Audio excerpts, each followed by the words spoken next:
there are a lot of events that you've written about in these songs. Yeah. So I want you to tell me very briefly, like some events that you took on and why did you incorporate them in the album? Or how they made it into the album, rather. So for example, there are tons of stuff out there that has happened in my first 10 years of music. They were crazy.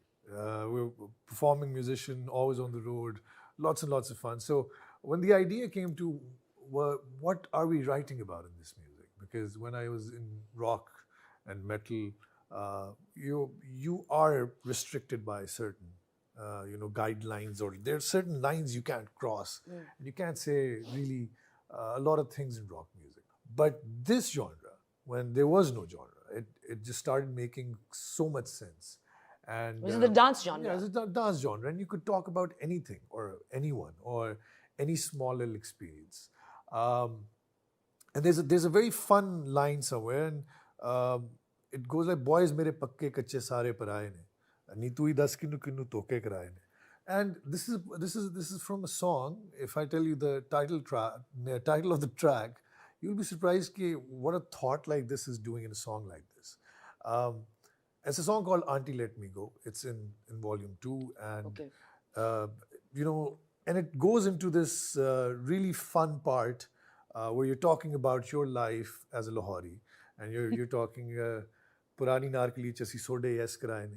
The Chichu Michu, the tournament cry. So people who know snow laws, they know understand. You start that. It's very Lahori. It's a Lahori thing, and sode humne wahan piye, and it's we've done tons of things in Lahore and growing up. But that's what makes you think, right? But if you look at like R&B and hip hop music, that's what they'll do. It'll be like a dance track. Yeah. But it's like the rap that's going on in the back is loaded. It's heavily loaded, and then when you start deconstructing it, and because my sister's really into music, so she'll be like, she'll either rap things out to you in a terrible voice. She has a horrific voice. She never sing, but she gets it, and then when she'll come out and explain it to me, and I'm like, oh, because I'm a novice when it comes to music. Okay, I'm it's one of my weaknesses. I mean, I'll appreciate good music, but I'm not a connoisseur of music. My sister is that for me. But I get it, and I think that's what makes a song or music more layered, and it makes it more valuable. Absolutely, because we still come from a generation who was inspired by songwriting and songwriting processes and going on stage and making music. And whenever we write music now, that still plays a very important part. And our music, we try our best, doesn't sound like a loop. It's amazing. And you can, and people, somebody, again, like I said, that it depends on who's listening to the music and what state of mind they're in and what they're picking up, right? So you've done your job and now it depends on the viewer what state of mind they're listening to. I've primed myself for getting into a lot of trouble in the future, I think so. That's okay. Do you know why? Because I feel like when you're breaking a mold, when you're disrupting, you need disruption. You need to ruffle some feathers, because that's only the time when you'll start a real conversation. Yeah, absolutely.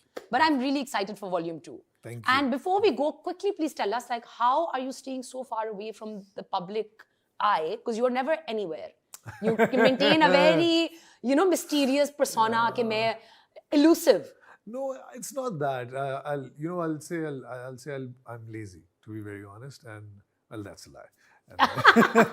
We just spoke. We started contradiction. We started the episode. It's not going to work. It's not going to work. I'm not buying it. You're not buying it, and all my friends and family who also take care of PR and stuff, they also complain about this, and they say I'm not as much in front of the camera as I should be, but I believe that I should be in front of the camera when I have something to say. But other than that, I still believe in the fact that people that I still love and adore and I idealize and are my heroes out there, I really don't care what they eat in breakfast.